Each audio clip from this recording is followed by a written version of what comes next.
You drink it every morning. It feels harmless, if unhealthy, but what if it told you that this one simple habit could be quickly pulling your heart towards sudden failure? No pain, no warning, just one dizzy moment, and it's too late. This isn't about scarring you. It's about something doctors are now calling the first hour danger for adults over 60. And it's not just caffeine. It's what you don't do in the first 30 minutes after walking that cold chang everything. Helen thought she was doing it right. Black coffee, quiet mornings, no breakfast. Until one day, she called upset. Want to know what nearly took her life, and how you can prevent it starting tomorrow? You do never look at your morning the same way again. Let's talk about the one habit that may be doing more harm than good, and the simple harm that could suffer your heart. You wake up, maybe it's pukul 6.30 am. The house is quiet, your nest a bit, but you should flee to the kitchen like always. You pour a cup of coffee, black, no sugar, just like every morning for the past 20 years. You take a sip. It's comforting, familiar, but what if that quiet little ritual, coffee before anything else, was quietly hurting your heart? We're not talking about caffeine being bad. We're talking about when and who you fuel your body first thing in the morning.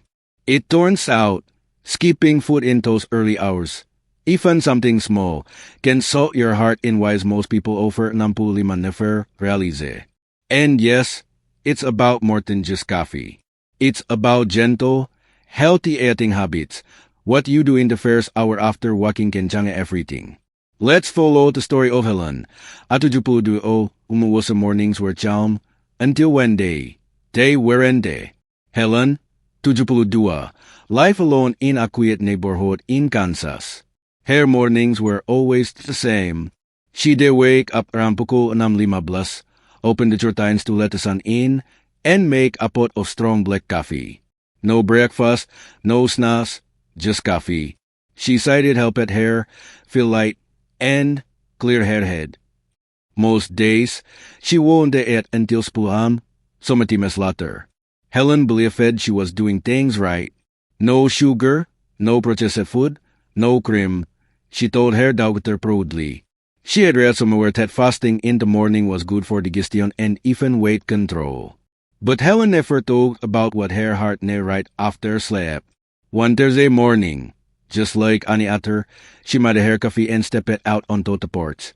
It was a little windy, but nothing unusual. She took a sip, looked at the sky, and suddenly felt dizzy. Her legs wobbled. The coffee spilled.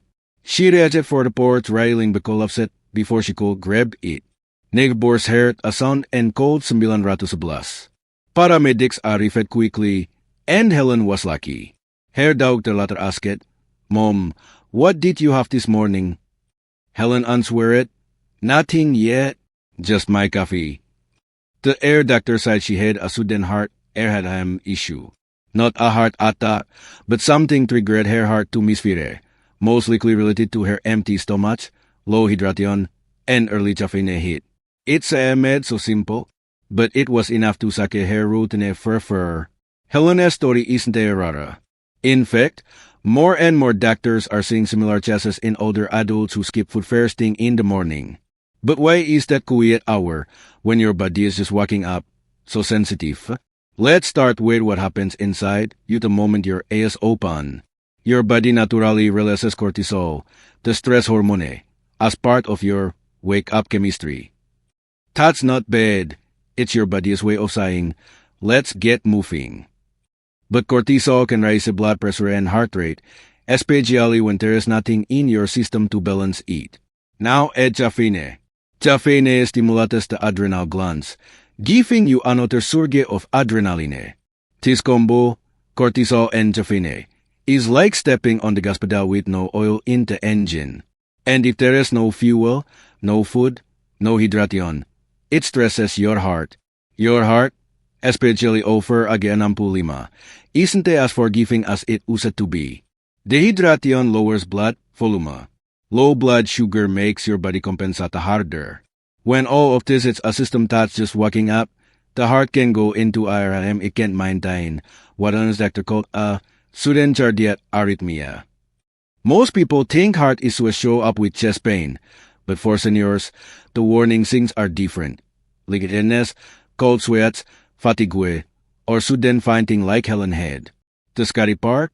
Many never get a second chance. And it's not just caffeine.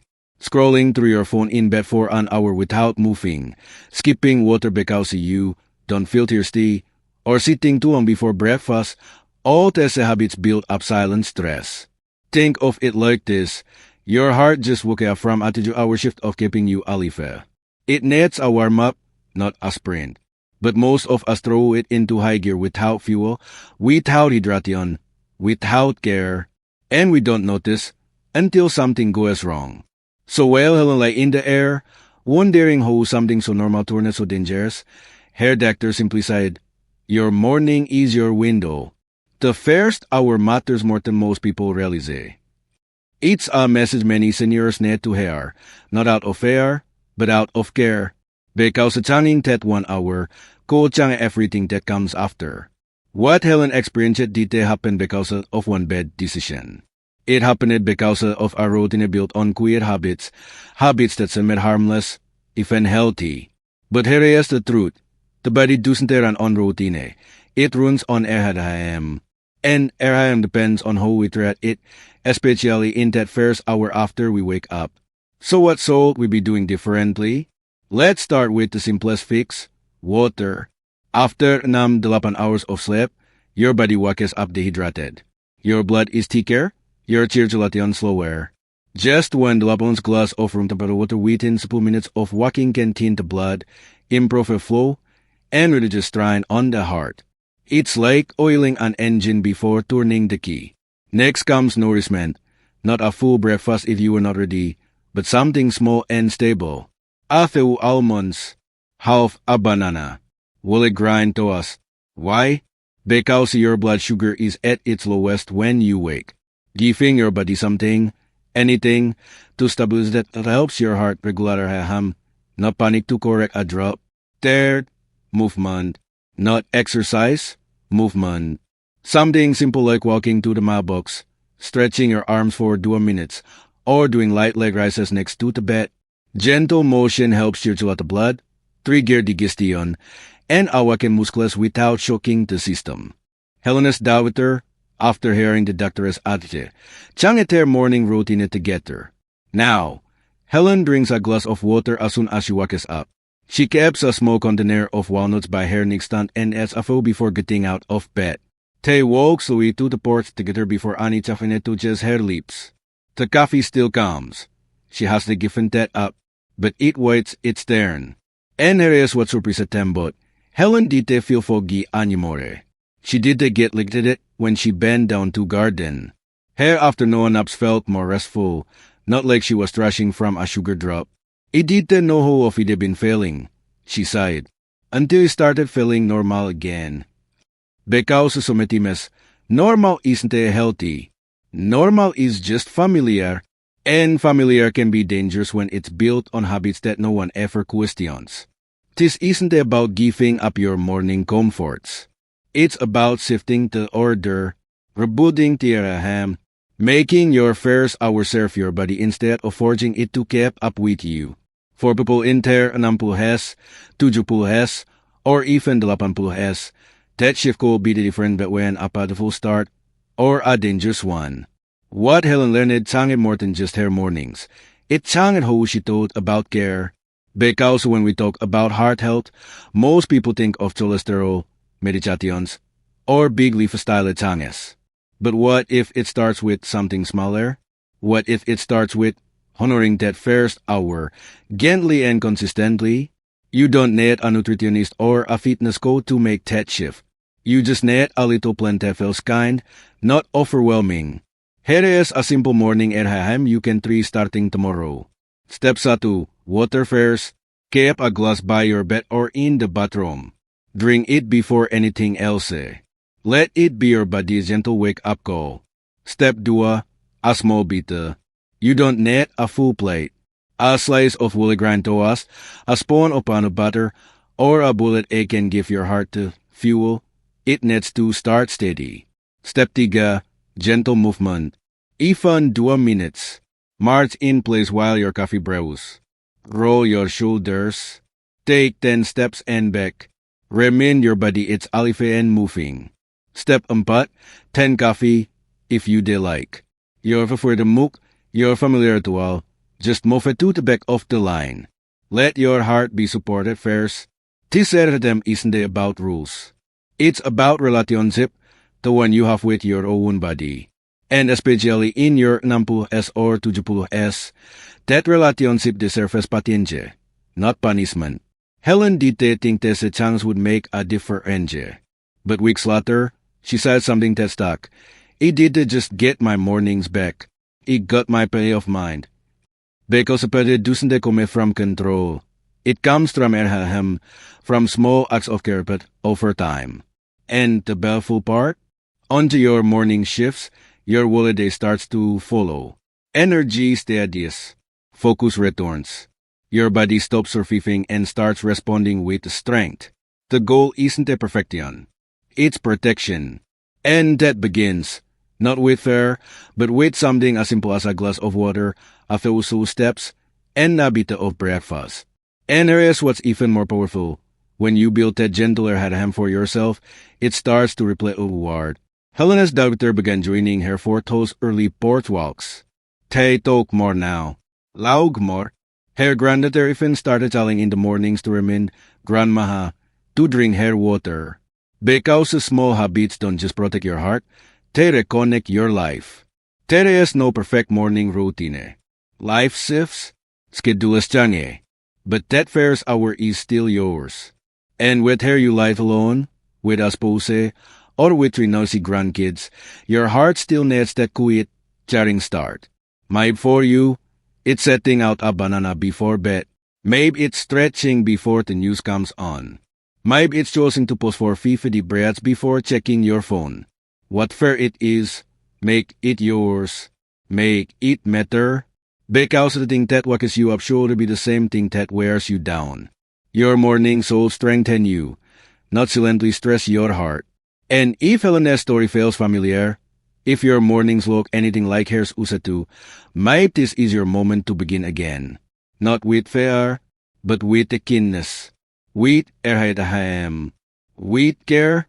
If this story helped you reflect on your mornings, drop a simple "I'm starting" in the comments. Or share one thing you do at 3 tomorrow. When you think about it, we spend so much of life waiting for the big moments. The birthdays, the holidays, the doctor visits, the milestones. But for your heart, the moments that matter most aren't the big honest. They're the quiet, repeat edges. The kind that happen before 8 a.m. when no one is watching, and the world is still stretching awake. That's where health is built or broken.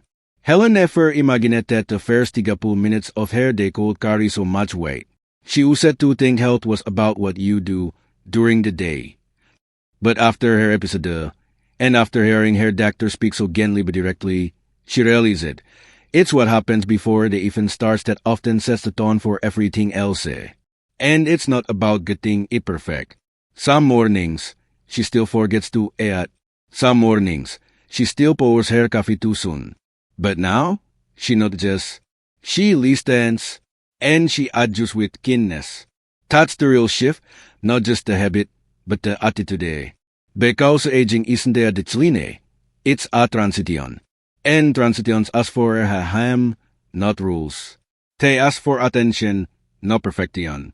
If you are watching this and feeling a little overwhelmed, start with just one small thing. Choose to care for yourself in the first 2 minutes of your morning. That's it. Nothing dramatic. No meal plans. No new memberships. Just a glass of water. A bit of toast. A quick stretch while your coffee jols. That's not just self-care. That's self-respect. And at your age, you've earned the right to care for yourself without apology. This story isn't here to scare you. It's here to remind you, gently, that your life is still worth protecting.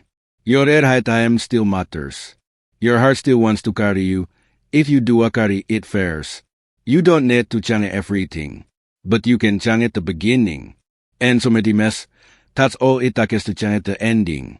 So if your body has been quickly asking for a little more care each morning, this is your invitation to listen. Not because you've done something wrong, not because you need fixing, but because small acts of attention today can give you peace, energy, and stability tomorrow. You've heard a lot in this story about Helen, about your heart, about the quiet wise your routine could aid her support or stress your body. But here is the most important takaway. You are still in charge. No matter your age, no matter how long you've followed the same pattern, it's never too late to make a gentle shift. That might mean drinking water before coffee, or grabbing a slice of toast before checking your blood pressure. It might mean simply not reading out of bed right away. These aren't big changes, but they make a big difference. Especially for hearts that have been betting loyally for 70 or 80 years. If this video helped you see your mornings differently, I'd love to know. Drop a comment with starting fresh, or share one small habit you are going to treat this week. I read everyone, and it helps me make videos that truly serve you. And if you'd like to hear more stories like Helen's, more gentle attitude that meets you where you are, subscribe and stay with me here. Because you matter, your mornings matter, and you deserve it to start each day with erhatahm, calm, and care. Stay kind, stay fresh. See you again soon.